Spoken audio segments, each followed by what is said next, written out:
DNS Part 1. In this nugget, we start a discussion of DNS, and this will be Part 1. We start off with a discussion of the query process. What happens when a client asks a question and tries to find hostname resolution for a particular host? Well, you'll see that it bounces back and forth much of the time through various different DNS servers, and we'll finally get an answer back to the client. And we'll see the kinds of answers that can come back to the client. It's not always, here's the server and I found it, or here's the host and I found it. Sometimes it's, I can't find it. We also take a look at the various caches that are involved. There's actually two of them. The DNS client cache and the DNS server cache that's also available. We'll also take a look at how to clear those out if necessary. Then we'll take a look at how to actually install DNS and get it going, as well as how to install and configure a primary and a secondary zone. And just in short here, a primary is a read-write copy of a zone, and a secondary is a read-only copy of the zone. And we'll take a look at how these two kinds of zones can have impact depending on zone transfer as well. You might not always want to have a primary or secondary kind of a zone. You might instead want a caching-only kind of a DNS server. I recall that years ago I was working for a fast-growing company and I got promoted to the position of a supervisor after just a few months of employment, and so I was pretty excited, and this is me as the supervisor there. I'll put some hair on myself. Those of you who have seen my picture on the internet know I don't actually have any hair, but this is just my little fantasy, so let me go with it. Anyway, and I also mean my pictures of myself on cbtnuggets.com, not the ones from when I was young and needed the money. Anyway, here we have an employee over here, and I periodically have employees ask me questions. Well, they're first trained to always look in their employee handbook before they ask me a question. So they always have to look there. If the employee handbook didn't have an answer to the question, then I would look in my own supervisor's manual, and if it didn't have the answer, then I might have to send the query out or the question out to my own manager. And my manager, most of the time, he was a pretty good delegator, and he's pretty good at deflecting questions. So he would just say, hey, you know what? I'm really too busy to answer you right now, James. So why don't you go ask somebody else from a different department or something? So I'd say, oh, all right, fine, I'll go ask this person. Well, apparently all these people went to the same training school or same college or same seminar because they all knew how to pass off the question and say, go ask somebody else. So I'd go ask another person yet. They'd keep referring me to different people, and I'd be spending all day leaving voicemails and emails to these different people till finally I got somebody who hadn't been to the seminar yet, apparently, and they would give me an answer back. And once they'd give me the answer back, then I would pass it back to this employee. Well, this is a lot like what DNS queries are like. You see, we have DNS clients over here that have a configured DNS server. This would be their supervisor that gives all the answers. And they would send out a recursive query from a DNS client to a DNS server. And the recursive query means I'm going to ask you a question, and the only thing I want to hear back from you is either I don't know or here's the answer.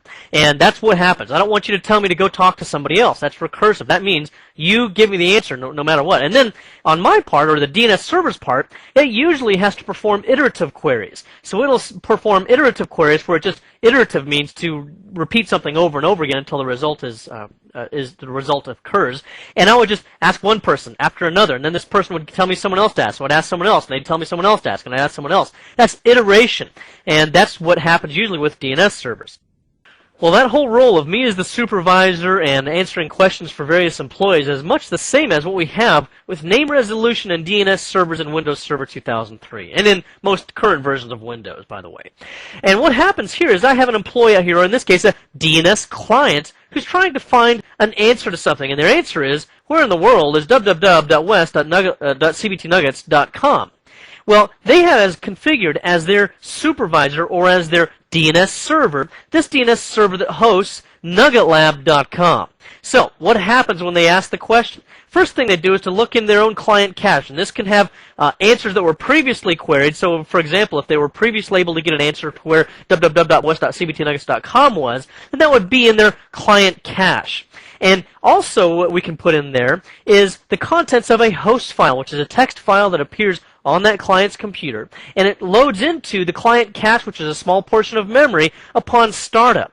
And this might be the equivalent of the employee's handbook. So, when the client tries to find www.west.cbtnuggets.com, it looks in the client cache to see if it has the answer. If it doesn't, then it says, you know what, I don't even know what the answer is, so I'm going to go to my configured DNS server, or their supervisor like I was in this case, if you want to correlate it that way, and ask this DNS server if it knows the answer. Well, the DNS server also has a server cache, so that if it has answered this query in the past, maybe for some other client over here, a few minutes ago, if it answered the same query for www.west.cbtnuggets.com, then we'll have it in its cache, and it'll just immediately pass the answer back to this DNS client. if it doesn't have the answer, then it has to find out which manager to go to. How does it know which managers or which other DNS servers to go to? Well, if it's an internet kind of query, then what will happen is it'll load its cache.dns file when this DNS server starts up, and it loads that into a small portion of memory called its server cache.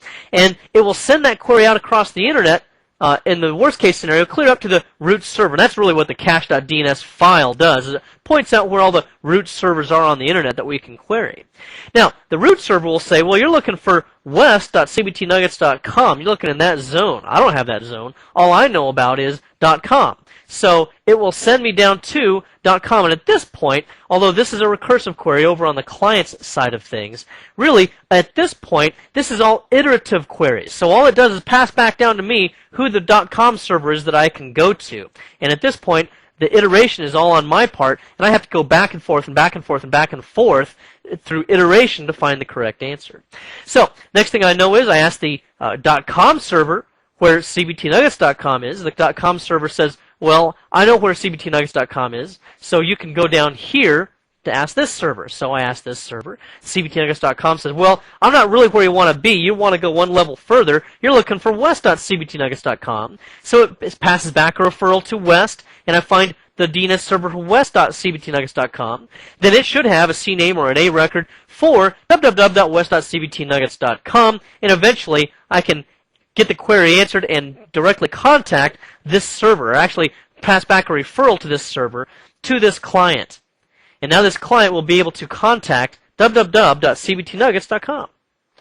Now, when a client performs a query, it can get one of four types of answers, and the first one would be an authoritative answer. And as I cleaned up my diagram here, that would be, for example, if they were looking for www.nuggetlab.com. Well, this DNS server hosts nuggetlab.com, so it'll have a CNAME record or a host record for www.nuggetlab.com, and it just passes the answer back immediately to this client. Well, because it was able to answer directly out of its own locally configured zone there, that would be considered an authoritative answer that took place. On the other hand, it might just send back a positive answer. Now, a positive answer would be also non-authoritative. And that would be where it had to perform certain referrals for that client. So that was where we had our iterative query, for example, where we were trying to find www.west.cbtnuggets.com. This DNS server had to go iterative queries to all of this, and then finally to this DNS server, which passed the answer back. And then when this DNS server gets the answer and eventually passes that back to this DNS client, well, that's just a positive answer, but it's also non-authoritative because it didn't answer out of its own zones. There's also a referral answer, and a referral answer would be what would happen when our DNS server itself was asking questions. That's what takes place in our iterative queries that we looked at a little bit earlier, because we didn't know the direct connection to west.cbtnuggets.com, so we just got a referral to the root out of our cache.dns. We got a referral to the .com, got a referral from .com to cbtnuggets, got a referral from cbtnuggets to west, and eventually we got the answer back. So those would all be considered referral answers. And then finally, if there was no such host record or CNAME record or any kind of a record for west.cbtnuggets.com, maybe there was no such web server, then when we finally got to west.cbtnuggets.com, then it would send back a negative answer to this Nugget Lab server, which would then pass the negative answer to the DNS client, and that would be our answer, would just be negative. There is no such server, or there is no such resource record for what you're looking for. Now let's go ahead and take a look at a query in action. We'll do that using Microsoft Network Monitor and a remote desktop connection to a Windows XP computer where I have opened www.cbtnuggets.com.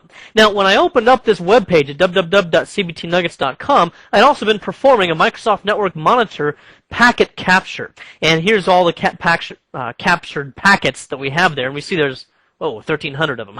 Well, we don't really want all those packets. All we really want to see here are the DNS packets. So I'm going to click on this little funnel here to edit the display filter. And by default, what you'll see happen here is it's going to enable all packets. And that's what you'll normally see. I had already modified that slightly, so it was a little different when we first looked at this.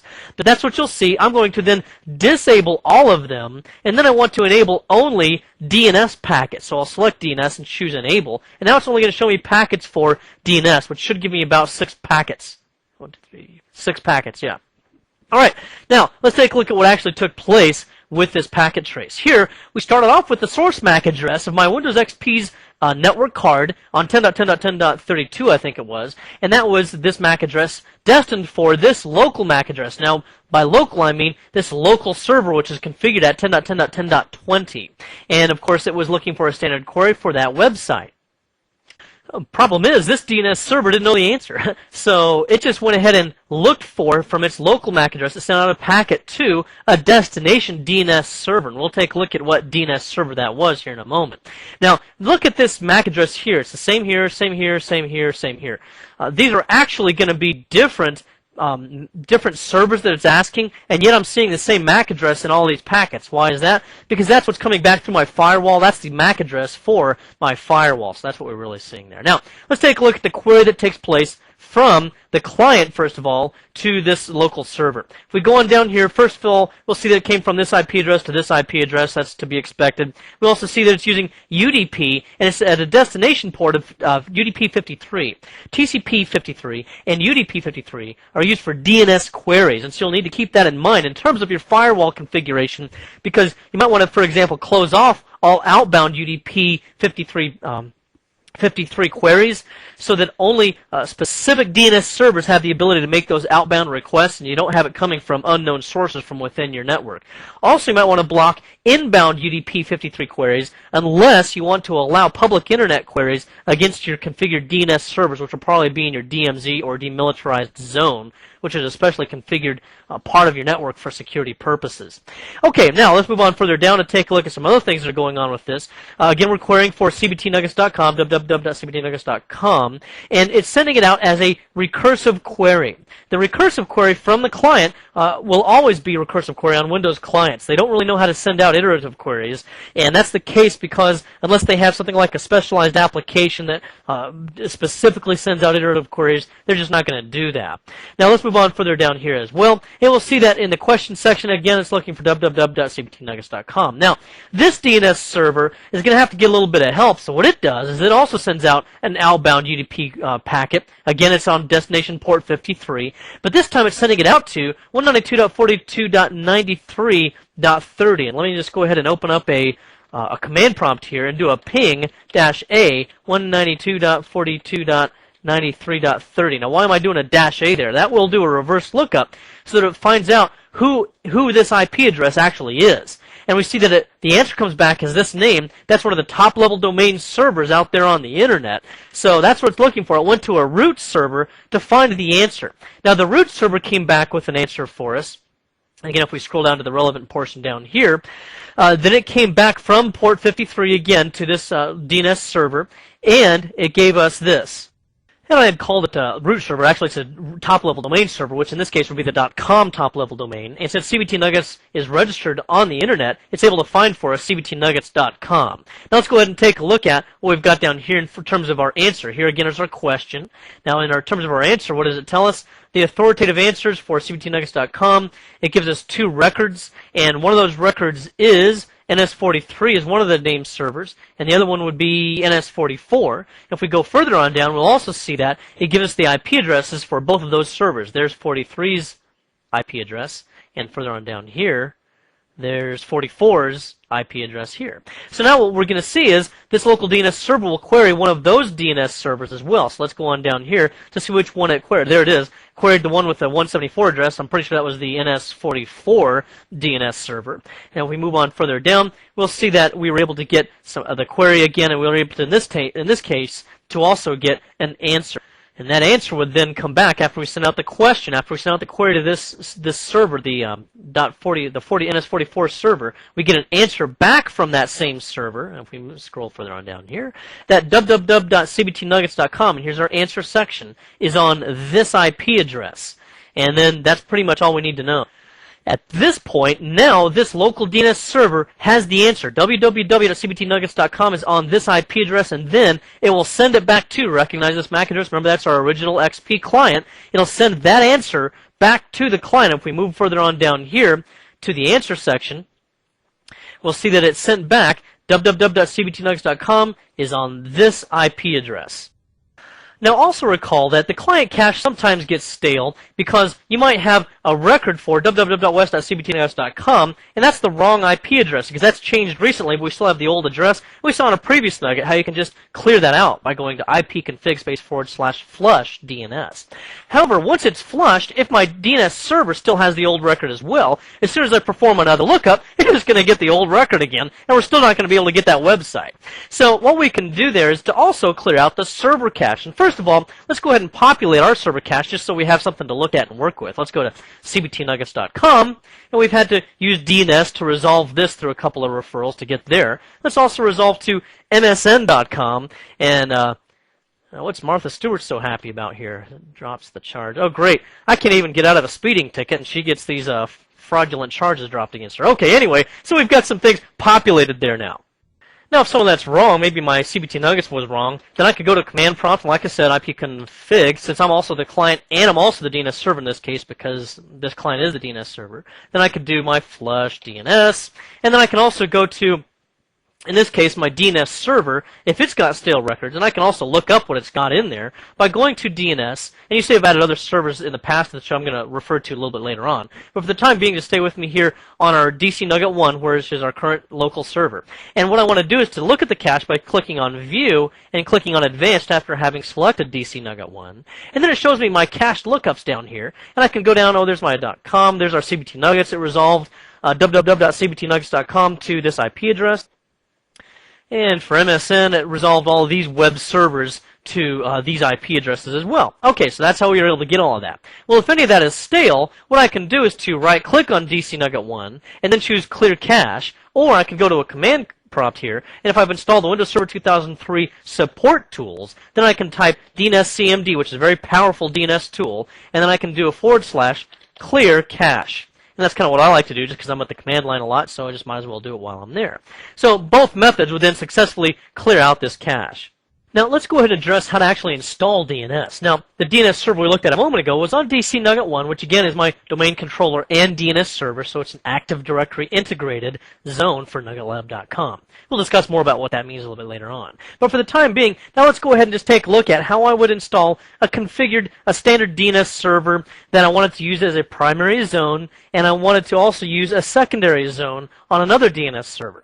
Let's go ahead and take a look at how we would first of all install DNS. You could go to Control Panel, go to Add and Remove Programs, and this is what most administrators do because we're used to doing this from previous versions of Windows, and then clicking Add Remove Windows Components. Now once you get into this, you'll want to scroll down the list until you find the item that says Networking Services, and then select DNS, and then OK, and then Next, Finish. Now let me just also point out another way. And this is my favorite way. I don't like to use this, but Microsoft seems to have a preference for it in a lot of their documentation. And that is to go to Programs, Administrative Tools, and then go down here to this Manage Your Server item. And you'll notice this and recognize it as being the same interface that appears when you first log on to a server. And you see that down here, I selected that it will not display the page I'll log on. That's why we don't see it anytime we log on to this server. Now what I would do then is to add or remove a role, and then it would just take me through this preliminary steps part of the wizard, which makes sure that everything's plugged in and turned on. After all, you can't detect stuff that isn't there and stuff. So then you just click on Next, and then it's going to tell me what roles are already configured, of which there are none. Otherwise, it would say yes here, and which ones are not. And here it says no DNS server. That's what I want to have installed, so I'll click on Next. And then it says install DNS server, and then also notice that it says run the configure a DNS server wizard to configure DNS. Now, if you used Add Remove Programs to install the DNS server, it would not give you the handy little wizard. After it did install DNS, you could still use the wizard by right-clicking it from within the DNS console. But this just kind of packages the two together immediately for us, so we'll just go ahead and use this as a good example. We'll go ahead and click on Next and let the files install themselves. And this will take a little while, so I'll see you on the other side of this when the wizard starts. And it took less time than I thought, because here it is. And within the wizard, once it starts, you can click DNS Checklist, which takes you to the online help system to look at more information about DNS. But our purposes, we're just going to create a forward lookup zone. And again, a forward lookup zone resolves a name, like www.cbtnuggets.com, to an IP address, like whatever, 10.10.10.5 or whatever the IP address is. You can also do both a forward and reverse lookup zone, which gives you the forward lookup zone I just described as well as a reverse lookup zone, so that I could do something like this, where I would go to a command prompt and type in ping-a, and then 10.10.10.23, and it would return to me an answer out of a reverse lookup zone that IP address belongs to this server. And it uses pointer records to be able to do that. And then we can also do a root hints only, which is also known as a caching only server. And this is what I'm going to do if I don't want any zones on that DNS server. It's just going to cache answers on behalf of my clients. And you might do this if you have a DNS server that is connected to the internet, and all of my internet queries go through that DNS server. Well, if it's got a lot of traffic to the internet, I probably want to be able to cache it only and use it as a root hints only server. Our purpose is we'll use a forward lookup zone only, and then we'll specify some other things.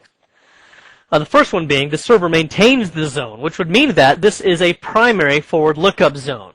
Or we could say that an ISP maintains the zone, which is not necessarily the truth. It could also be another primary server within our own network, not an ISP, and we're just creating a copy of it on this server. And that would make this then a secondary forward lookup zone. We'll go ahead and say that the server maintains the zone and click on next. Then we'll type in what the name of the zone is going to be, cbtnuggets.com, for example, and then click on next.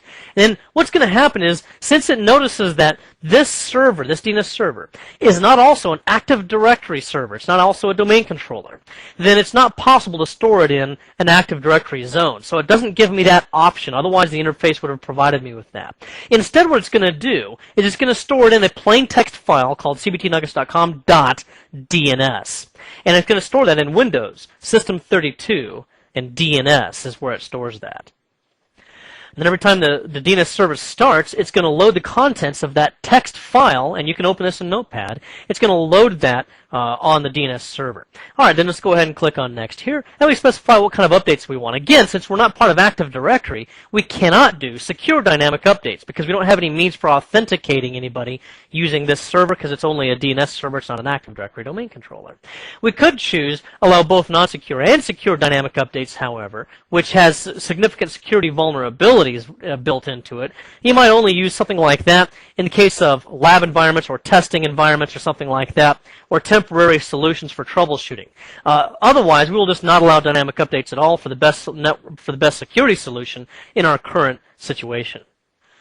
Now, if this DNS server does get a query for another zone that it doesn't have any knowledge of, then we could just point it to some other DNS server. It might be, another DNS server within my own organization that has more zones on it, or it might be my ISP or something like that, or I could just leave this blank. You don't have to enter anything in here in order for it to be able to resolve queries for internet hosts on behalf of your clients. You can totally leave this blank, and it'll just go to its root hints file to access internet servers to be able to do internet resolution. But you might enter in IP addresses here for DNS servers within your own network under certain circumstances, and we'll take a look more about that a little bit later on. So we'll just say for the time being, you could say, no, it should not forward queries. And again, it's still going to just use root name servers in the cache.dns file. Then we just click Next and Finish. Well, that's pretty much it. Now we just got to click on Finish here, and we now have ourselves a handy little DNS server interface in the Manage Your Server interface here. We could click on Manage the DNS server, and that would just pop open the DNS console, which you see right here. And then the cbtnuggets.com zone appears here, and I usually open DNS just from administrative tools on the Start menu. You probably will as well. But anyway, let's take a look at what we start off with here. We start off with a Start of Authority record, which identifies a serial number, which is just 1, because that means there's been no changes made to it. If I add some records into this, it'll increment to 2 and 3 and 5 or whatever. And then we have dcnugget3.nuggetlab.com. And then we have the name server itself, which is dcnugget3.nuggetlab.com. Now, one thing that's absent here, which you might have seen in zones of your own, is the actual A record or host record for DC Nugget 3. And the reason for that is because the primary DNS suffix for DC Nugget 3 is the same as its domain membership, which is in nuggetlab.com. And you'll identify that again also down here at the end, dcnugget3.nuggetlab.com. So when someone identifies this name server, then they're going to have to find dcnugget3.nuggetlab.com. Then they'll probably have to do another query to nuggetlab.com in order to find the actual host record for DC Nugget 3. And then let's confirm the settings that we have here as shown with the wizard we looked at earlier. We'll right-click here and choose Properties. We see that that's the name of the zone file. It's a primary zone. It can't be integrated into Active Directory, so that's not really an issue, and that's great out there. There are no dynamic updates.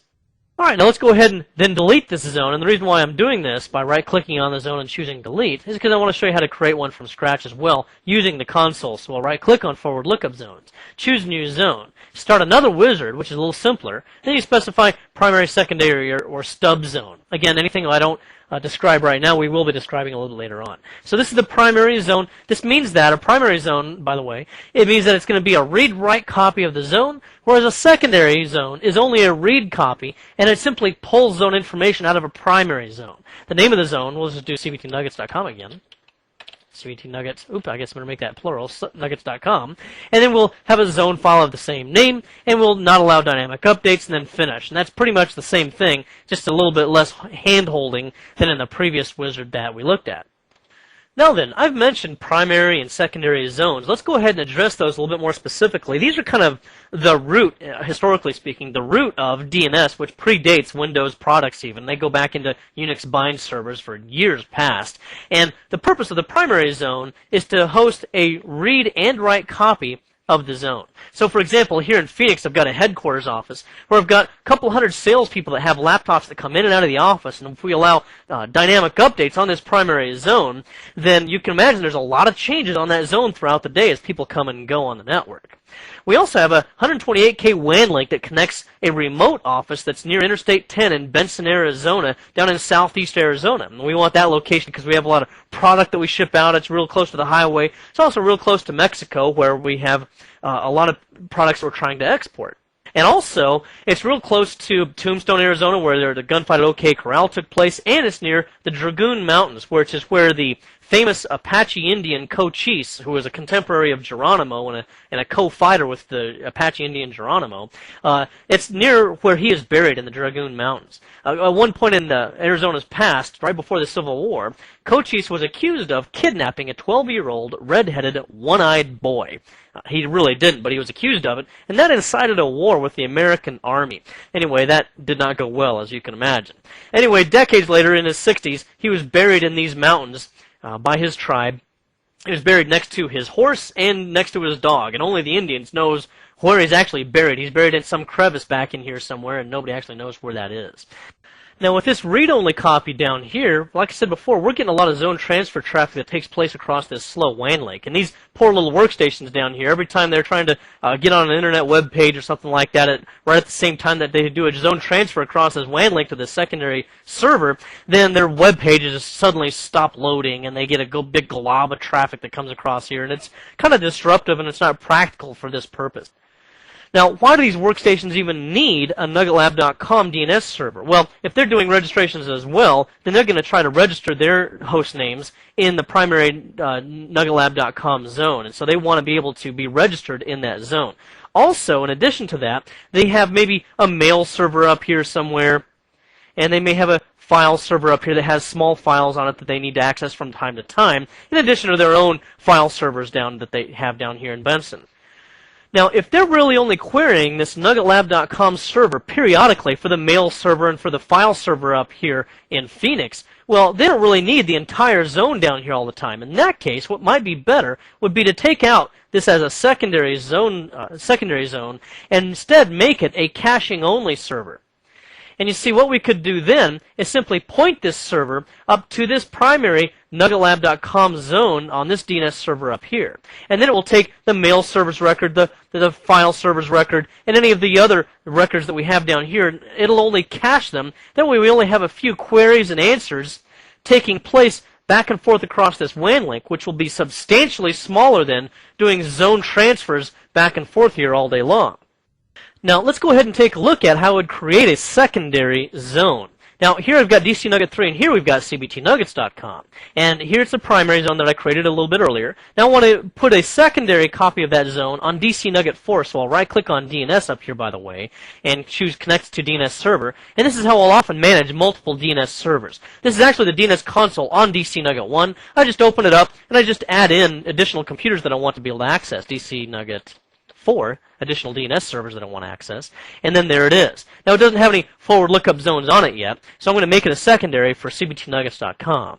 In order to make that happen then, I'll right click here, choose new zone, start a wizard, go to the secondary zone option here, a stub zone of which I'll explain a little bit later on, and then I'll go to secondary zone and hit next, and then I'll enter in the name of the zone. I can type it in, or if I want to, I can browse for it. I know it's on DC Nugget 3 where I double click, it's in the forward lookup zone where I double click, and it's on cbtnuggets.com, which I double click and which puts it into the zone name here. Then I'll enter in the IP address of the master DNS servers. Now, the master DNS servers are any other zones that I'm copying this from. We typically thinking of this as being the primary DNS server that holds the zone, that holds the primary DNS zone. In this case, 10.10.10.23. In reality, I could daisy chain this, and I could have a primary server which in turn copies the zone to a secondary server, which in turn copies it to another secondary server. So you could be pulling this from a master DNS server, which is also a secondary DNS server. For our purposes, we'll just pull it from the primary because that's all we have right now. Then we click on Next and Finish, and then there's cbtnuggets.com. Now, as soon as I click on this, I get a big red X. Ooh, that looks like something to panic about. Well, don't worry too much about that quite yet. There's a misconfiguration error right now that we need to fix, and that is that up on cbtnuggets.com, if we go to its properties, then for this primary server, we look at the zone transfers, and it says, well, it's supposed to allow zone transfers. How come it won't? It says allow zone transfers only to servers listed on the Name Servers tab. Well, this is the default setting for Windows Server 2003. If you're accustomed to Windows 2000, then you know that it used to say to any server as the default setting, and that was also a security issue because anybody could configure a DNS server on a laptop, plug into an Ethernet port on my network somewhere in the visitor's lobby or something, and pull down a complete copy of all of my servers and all of my hosts. Well, that was a security issue, so Microsoft changed it to only the servers on the Name Servers tab, of which we don't have any, except for DC Nugget 3. Well, it's not going to do any good to pull traffic to itself, so we need to add another server here. That will be dcnugget4.nuggetlab.com, and I can also resolve that by hitting Resolve here, which automatically puts the IP address in here for me, and then I'll just OK past all this. And now I've got these two name servers. Now they'll both now have name server records in the zone. Now once I've done that, I can go back down here to DC Nugget 4, and then I can transfer from the master by right-clicking on it and choosing Transfer from the Master. Then if I hit refresh, I still see nothing happening here. Well, what's going to happen now? Well, it's just kind of a quirky thing with Windows DNS, but what I'd have to do really, if I want to see this immediately, is to right-click on the DC Nugget 4 item, choose All Tasks, and then choose Restart. Okay. Now, another way you could do that if you were locally seated at DC Nugget 4, and this is the way that I often like to do it, is to just do a net stop DNS, and then a net start DNS. And that's another way of restarting that service. Now when I go to CBT Nuggets down here again and hit refresh, we see that it pulls it all down.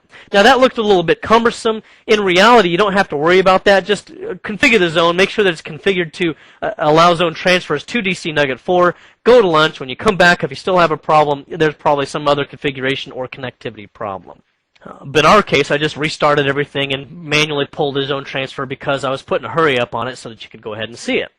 In this nugget, we discussed DNS, and this was part one of that process. We took a look at the query process that takes place, and I started off with an illustration of how that's kind of similar to a supervisor's role, and where employees ask questions, and the supervisor goes and finds out the answers from multiple managers. Well, that's similar to iterative and recursive queries that take place in DNS servers. And you can get an answer back. It's one of four types of answers. It might be an authoritative answer where a manager themselves answers, or a DNS server with authority in the zone answers, or it might just be a positive answer where it just says, I heard that the correct answer is, and it gives you back that answer. That would also be a non-authoritative answer. So those are some of the kinds of answers that can come back. And we also took a look at the caches. There's one on the client, there's one on the server, and that sometimes needs to be refreshed or cleared. Then there's also the issue of installation. Pretty easy to do, and I'll take you through how to use a couple of wizards to install DNS as well as a wizard to install the zone. If you don't install a zone during installation, you can install one later, and you can install a primary or secondary zone or any other kind of a zone that you want want there. We start off with primary and secondary zones, and we see how that sometimes the secondary zone can really have an impact on network traffic, especially over slow connections. So we took a look at how to make it a caching-only server instead. And we took a look at the impact of those zone transfers as compared to simply answering queries back and forth over the WAN link and caching them on the caching server. I hope this has been informative for you, and I'd like to thank you for viewing.